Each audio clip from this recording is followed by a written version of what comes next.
for that number one spot. You feel me? And that young lady I would like to go ahead and talk about is Miss Napheesa Collier, yo.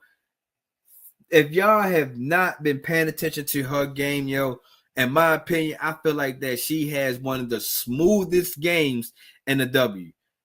Like the smoothest game. I really feel like that if we want to compare her game to anybody in the NBA, I will give her a Kevin Durant game. Can get to her spot. Can most definitely got a nice form, got a nice midi. Can shoot from all levels. Can get to, like I said, can get to the layup, can get to the midi, can shoot from the three. And she also played defense as well. So I really just feel like that Napheesa Collier is the most complete package player in the WNBA. Like I said, let me say the second complete package player in the WNBA. Like I said, A'ja Wilson is still the number one player. I give her that.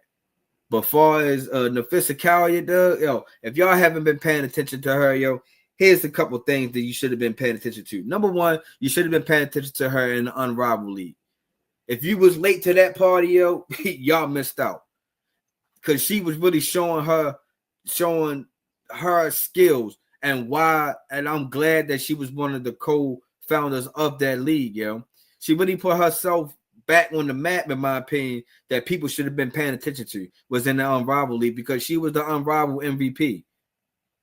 Granted, her team was probably, was record-wise one of the best teams in the Unrivaled League, but they came up short in the championship against the Rose.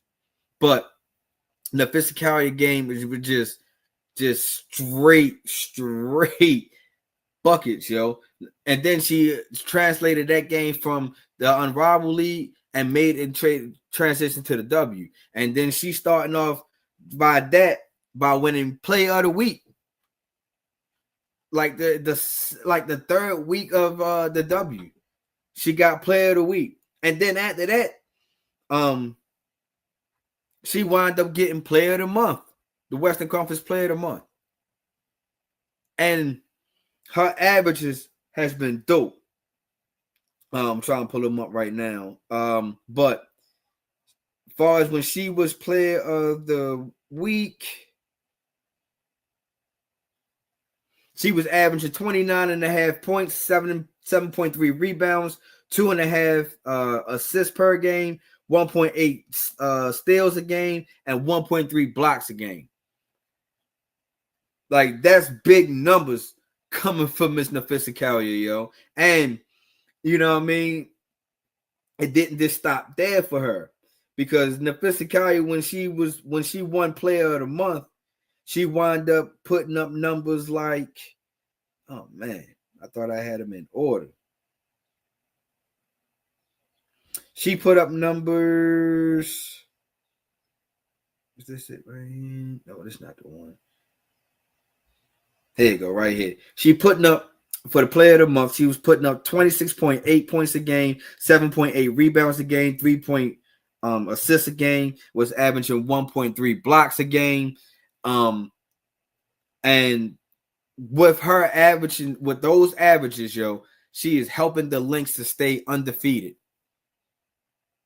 One of the two teams, because her team, the Minnesota Lynx, and the New York Liberty, are the two last teams that's undefeated, and they were the two last teams that made it to the W Finals last year.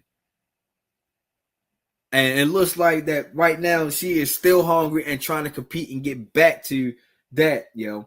And remind you, when I told you that I felt like the reason why I feel like that she is the second best player in the WO, because right now, Napheesa Collier, when it comes to steals per game, when it comes to steals, she got 285 steals. That is the second most in all time in her franchise history, yo, and the Lynx franchise history.